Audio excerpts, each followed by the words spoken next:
जी उनको भी बता रहा हूँ। जब रात में घुस जाते तो वो आगे मिले थे पूरे वो सारी और जहां बार्डन में, इसलिए शर्म खाना चाहिए।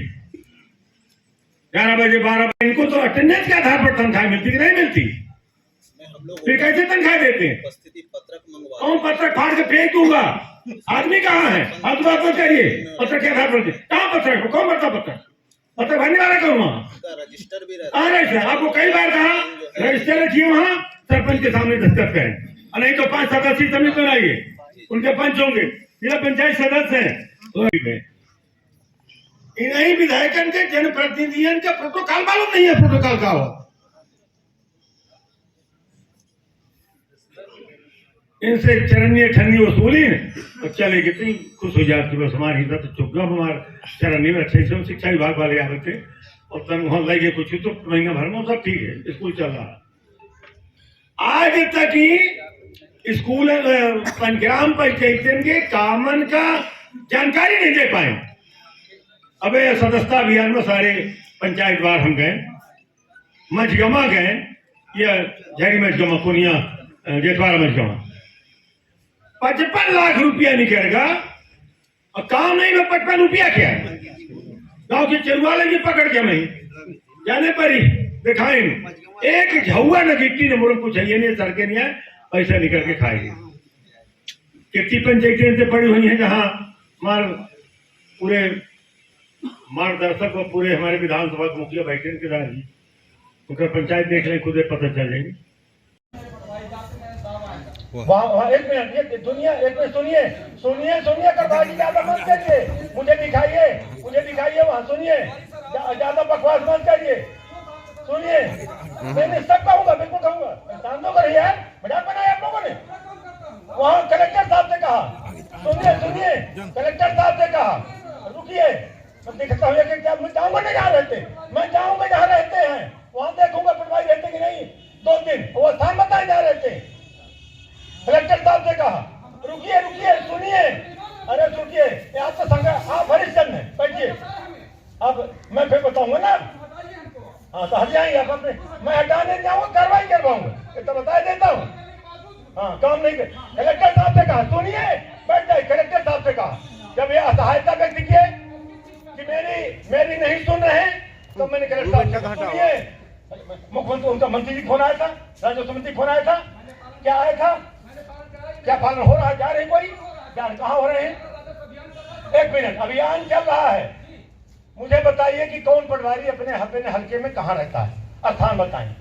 शिविर का आयोजन किया गया था, किस प्रकार से शिविर में क्या समस्याओं का निराकरण किया जाता है? देखिए, सभी विभाग आके अपने स्टॉल लगाए हुए हैं। जैसा मेला में माहौल होता है वैसा माहौल है। जनता यहाँ पर खड़ी, यहाँ से वहाँ तक लाइनें हैं। एक भी व्यक्ति का एक भी समाधान इस शिविर के माध्यम से हो रहा हो। मात्र अधिकारी खाना पूर्ति कर रहे हैं, आवेदन लिए जा रहे हैं। एक समाधान आप इनका डेटा निकलवाइए, इनसे पूछिए शिविर के माध्यम से कितने समाधान हुए हैं। गरीब आदिवासी यहाँ तक पहुँच नहीं पा रहा है, ना ही गाँव तक इसका कोई प्रचार प्रसार किया है।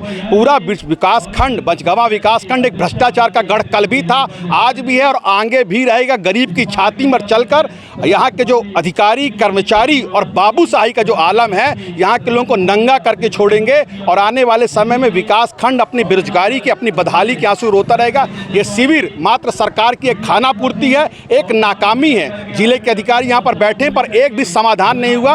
विभाग के लोग आके अपना प्रस्तुतिकरण दे रहे हैं, प्रेजेंटेशन कर रहे हैं और गुनगुना बजा रहे हैं, मात्र एक नौटंकी है। मैं चाहता हूं इससे अच्छा है धरातल पर कोई मुखर काम हो, ताकि आम जनमानस की समस्याओं का समाधान हो, वरना जनता का जिस दिन आक्रोश फूटेगा, इस तरह के शिविर और इस तरह की नौटंकियां धरी रह जाएंगी। बहुत बहुत धन्यवाद। अगर नहीं गया, चूंकि यहाँ के सचिव भी हैं, आप उनसे समय सीमा भी आप यहीं पे बताना पड़ेगा एसडीओ साहब, और उस समय सीमा में वहां पानी पहुंच जाए।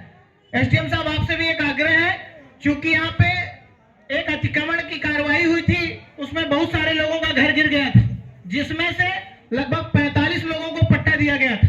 उन पट्टा देने के बाद आज भी उन लोगों ने उस जमीन में अपना कब्जा नहीं पाया। चूंकि सरकारी जमीन है, मेरा आपसे आग्रह है कि आप उसे तहसीलदार को आदेशित करिए, मौके पे जाकर उनको कब्जा दें, जिससे वो लोग अपना निर्माण कर सके। साथ में और उनका खसरे में, चूंकि अभी एक आबादी की जमीनों में सर्वे भी चल रहा है, तो आपसे आग्रह है कि जिन पंचायतों में अगर आबादी का सर्वे हो गया है और उनके पट्टे जनप्रतिनिधियों के माध्यम से उन पंचायतों में कार्यक्रम करके उनको पट्टा देने का भी काम किया जाए।